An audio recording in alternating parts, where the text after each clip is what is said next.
Have you ever stopped to think why you so often sow with effort, dedicating time, energy, tears, and prayer, but in the end, it seems the harvest never arrives? How many times have you found yourself surrounded by dreams, by projects that started well, but were suddenly suffocated by invisible problems? This is a reality that affects thousands of people.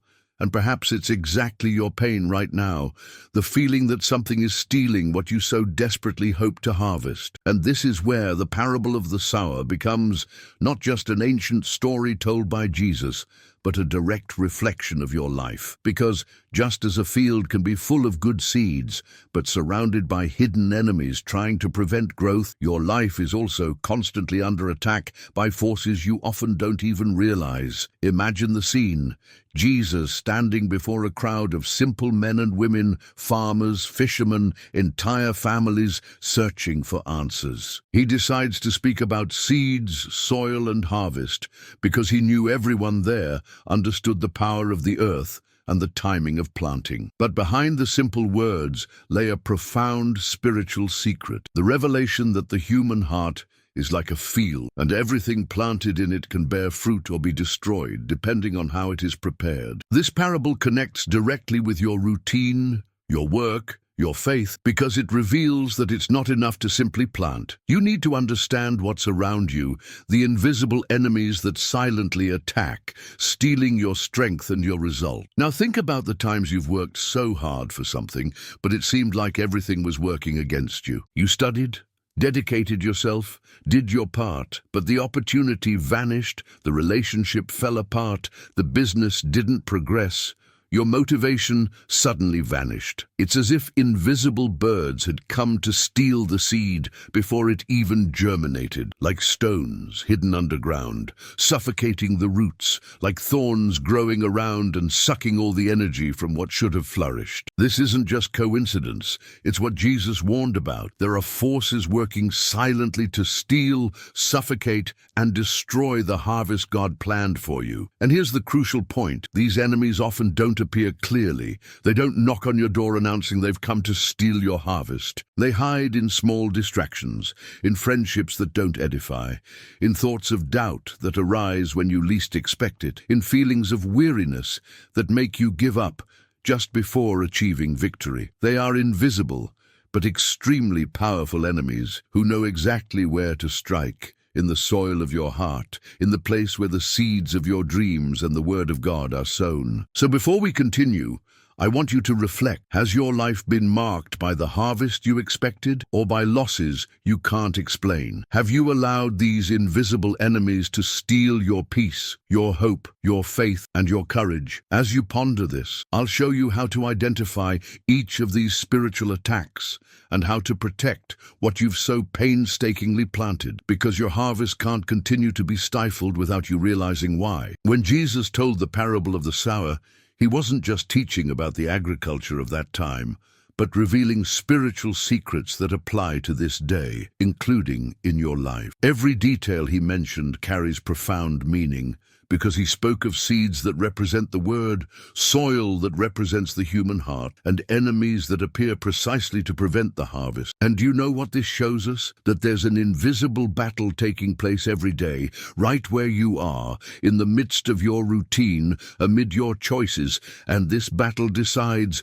whether what you plant will flourish or die before it even bears fruit. Jesus spoke to simple people, but with an eternal truth. What you plant needs to be protected because the seed has power, but the soil and the enemies also determine the final outcome. This is where I want to bring you closer. Perhaps you've realized that your spiritual life has been like a field full of sown seeds, but few have taken root. This happens because many fail to identify the invisible enemies of the harvest. They lie in seemingly small attitudes, such as a lack of focus in prayer, excessive worries that stifle faith, or even spiritual coldness that gradually takes over without the person realizing it. But Jesus made it clear, when the heart is hardened like trampled soil, when stones hide the depths, when thorns stifle growth, the seed may even germinate, but it doesn't survive. This is the reality for many today who look at their dreams and ask, Why doesn't anything come to fruition? Why can't I reap what I sow? And here's something very important. Prayer is the key to protecting your harvest. When you pray,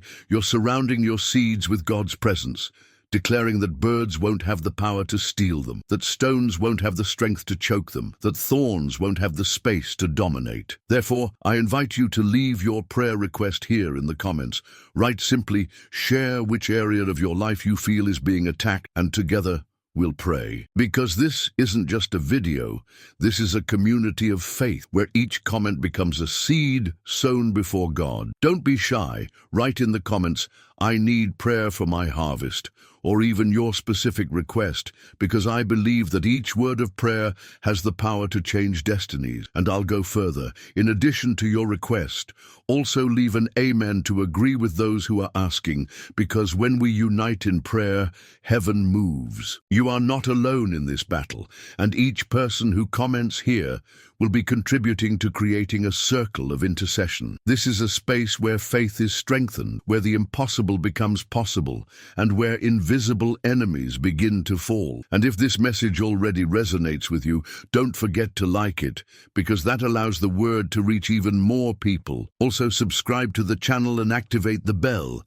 because we have been walking together with messages that touch the heart, awaken faith, and bring transformation. At that time, as Jesus walked through the towns and villages, crowds approached him seeking answers no human teacher could provide. The people were tired of religious leaders who merely imposed rules but failed to bring transformation. They were tired of living under the weight of Roman oppression, tired of daily struggles to survive, tired of carrying hidden pains in their hearts. It was in this context that Jesus, the master of teachers, decided to speak not in complicated codes but in parables, simple stories that concealed profound truths. And one of the most powerful was the parable of the sower. Now imagine that scene.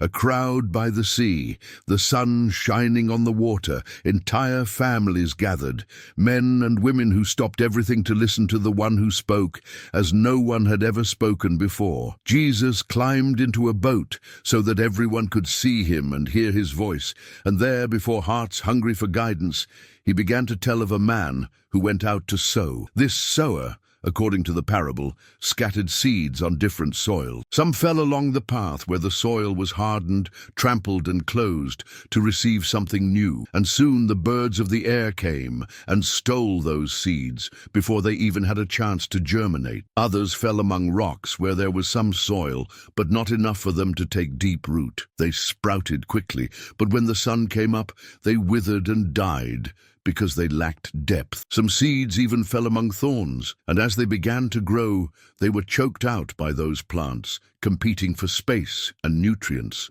until they could no longer resist. But there were also seeds that fell on good soil, fertile and prepared soil, and these bore fruit in abundance, some 30, some 60, and even 100-fold. Understand Jesus' genius. He spoke of something everyone there knew, agriculture, but he was actually revealing spiritual reality. He wasn't just talking about ordinary seeds, but about the seed of God's word, about the faith that needs to be sown in hearts ready to receive. He wasn't just talking about soil, but about people, attitudes, and choices.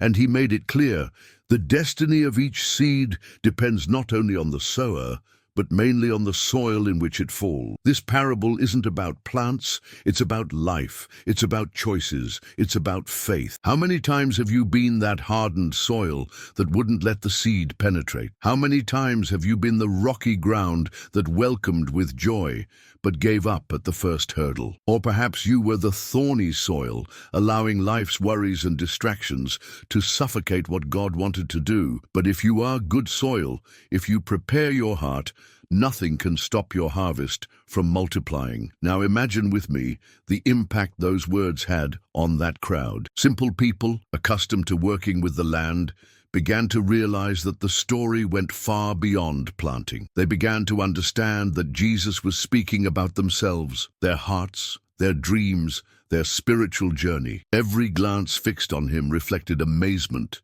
curiosity and confrontation. Many wondered, have I been hardened soil? Others wondered, have I allowed the thorns of worry and ambition to suffocate my faith? It was impossible to listen to that parable and remain indifferent, because Jesus wasn't just telling a story, he was revealing a truth that touched the soul. And see how this message spans the centuries and reaches you today. We too live surrounded by invisible enemies who try to steal the seed before it bears fruit. We live in a world where haste, disbelief, problems and distractions act like birds, stones and thorns, preventing the word of God and the dreams he planted in us from developing. That's why this parable remains relevant, because it speaks of choices, faith, endurance and preparation. It shows that you may have received the same seed as others, but if your heart is not prepared like good soil, the harvest will not come. So I want you to stop for a moment and think, what kind of soil have you been lately?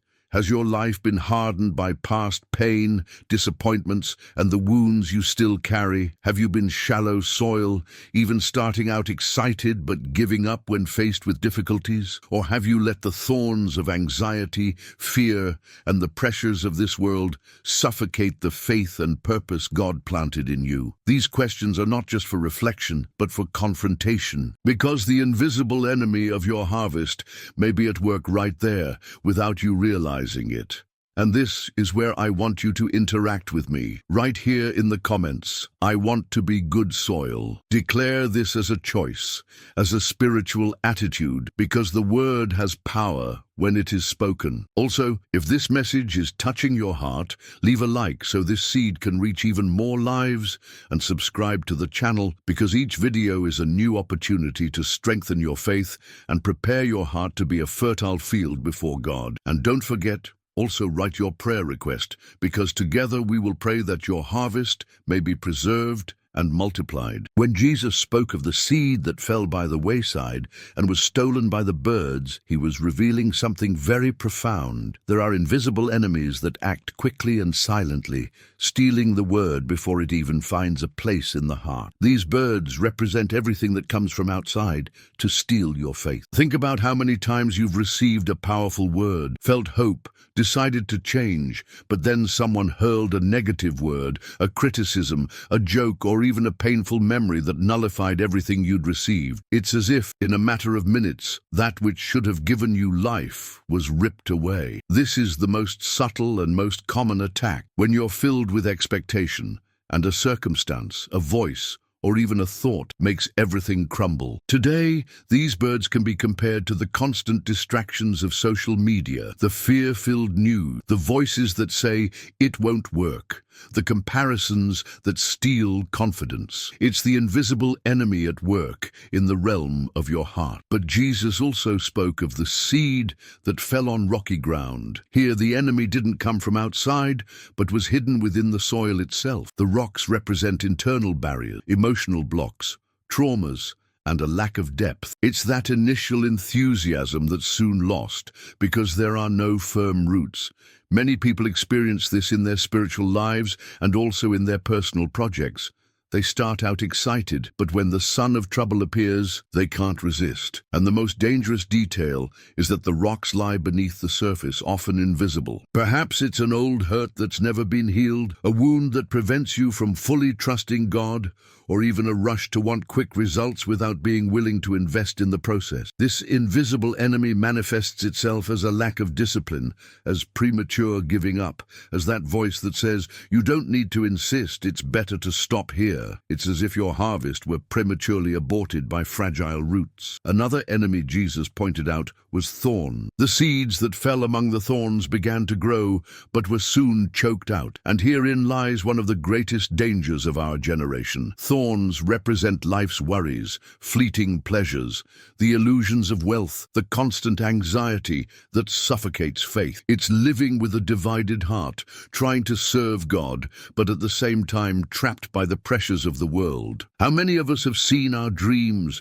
and our faith crushed by worries about bills, debts, social status, and the relentless pursuit of approval. How many times have you stopped praying because you were too busy trying to solve everything yourself? These thorns are silent. They grow all around and sap the seed's strength until it suffocates. And the most dangerous thing is that from the outside, everything seems to be going well, but inside the person is breathless, suffocated by demands, with no room for the seed to flourish. And then Jesus spoke of the hardened ground, the hard soil along the path. This is the closed, insensitive heart that no longer believes anything can change. This invisible enemy is one of the most cruel because it doesn't depend on external circumstances, but on the very decision to keep your heart closed. Perhaps you've heard so many times, "It won't work," experienced so many frustrations that you've built a wall around yourself. The problem is that, just as hard,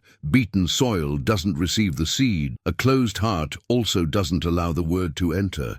This is the invisible enemy of unbelief, spiritual coldness, and resistance to new things. It doesn't appear suddenly, but builds gradually with each accumulated disappointment, each seemingly unanswered prayer, each promise that seems unfulfilled. All of this hardens the heart more and more. Notice how each of these invisible enemies acts silently and constantly. They don't arrive announcing their presence, but work in the shadows, stealing, suffocating, blocking, and hardening. The danger lies precisely in not realizing they are active. How many times have you wondered why you can't move forward, why you can't maintain firm faith, why your projects seem to die prematurely? Often the answer is right there. Birds stealing your hope, hidden stones preventing your roots from growing, thorns suffocating your strength, hardened soil blocking the entrance of the word. These are invisible enemies, but extremely real. And that's why I want you to actively participate in this moment. Write in the comments which of these enemies you've faced most in your life. Perhaps you identify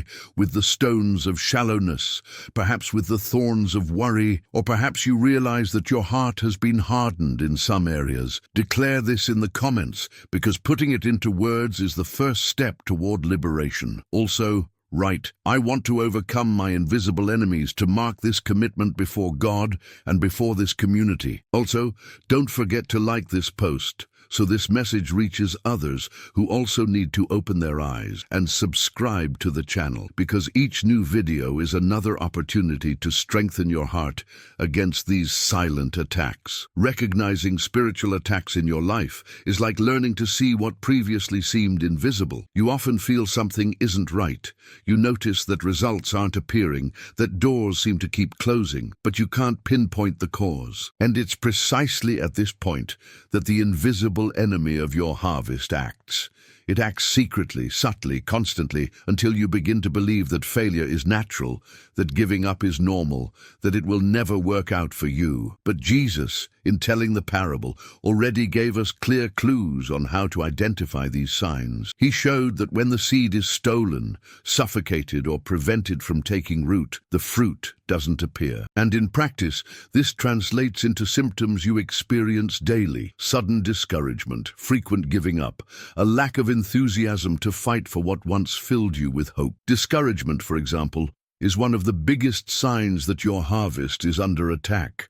Think about how many times you woke up motivated, full of plans, and suddenly a wave of emotional or mental fatigue stole all your energy. This isn't just a lack of motivation. It's often a silent attack that wants to prevent you from continuing to water your seed. Similarly, constantly giving up on projects you started yourself is another clear sign. You start off excited, but something inside tells you it's not worth continuing, and so you abandon them. It's as if the stones Jesus mentioned are there, hidden beneath the surface, blocking your roots. These cycles of starting and stopping, of dreaming and giving up, are signs that an enemy is working to prevent anything from bearing fruit in your life. Another very common sign is doors that repeatedly close. You strive, prepare, seek opportunities, but it seems you always hit a wall. This can manifest in relationships that never progress, jobs that don't appear, projects that don't materialize, invitations that never arrive. It's as if every time the seed begins to sprout, something comes along to crush it. Of course, not every closed door is a spiritual attack. Often it's deliverance. But when the pattern repeats itself constantly, when you notice a continuous blockage in various areas of your life, it's a sign that something spiritual is happening, and it doesn't stop there. Another sign of an invisible attack is the loss of joy in things that once filled you with peace. Reading the Word, once pleasurable, now seems burdensome. Prayer, which once strengthened you, now seems ineffective. Socializing with people who once edified you no longer makes a difference. This spiritual cooling is one of the most dangerous attacks because it happens slowly, almost imperceptibly, until you realize you no longer feel anything. It's like the hardened ground in the parable. It gradually closes in until nothing can enter. In relationships, this attack manifests as constant fighting, lack of forgiveness, and sudden, seemingly inexplicable distancing. In personal projects, it manifests as unexpected obstacles, resources that disappear, and ideas that never come to fruition. In the spiritual life, it manifests as doubts that arise out of nowhere, irrational fears, and feelings of abandonment. All of these are symptoms that your harvest is under attack, that invisible enemies are working to prevent you from bearing fruit. And the sooner you recognize these signs, the faster you can react. The most important point here is to understand that recognizing the attack is the first step to overcoming it. When you recognize that discouragement isn't just a phase, but a spiritual strategy to paralyze you, you can take different actions. When you realize that always giving up halfway isn't a lack of willpower, but a pattern the enemy has planted, you can fight it. When you understand that repeated closed doors aren't just bad luck, but a sign that something needs to be broken through prayer, you begin to act spiritually instead of simply suffering. And I want you to reflect now. Which of these signs have you been experiencing?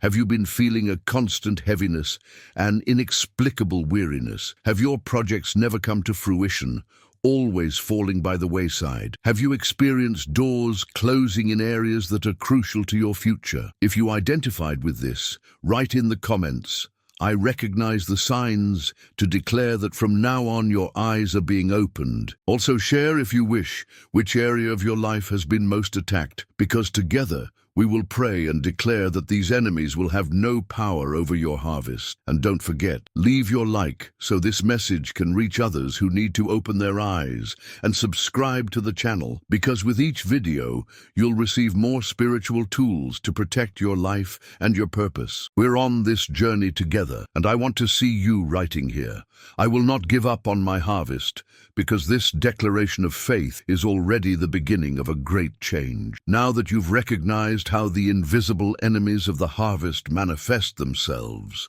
it's time to take an even more important step, to rise up spiritually and strengthen your soil. Jesus made it clear that the difference between losing or multiplying lies in the condition of the heart, in the preparation of the soil. And this preparation doesn't happen automatically. It requires discipline, faith, prayer, and perseverance. Just as a farmer doesn't leave the soil untended, but tends it, removes stones, pulls out thorns, and protects it from birds that want to steal the seed, you too need to act intentionally so that what has been planted in your life flourishes. Strengthening the soil means choosing to nourish your faith with the Word every day, setting aside time for prayer, refusing to give in to discouragement, fighting against the haste that stifles the process, and believing that the fruit will come in its own time. This is the part many neglect because they want the harvest but not the preparation. But without preparation, there is no multiplication. You need to understand that the enemy will try in every way to steal,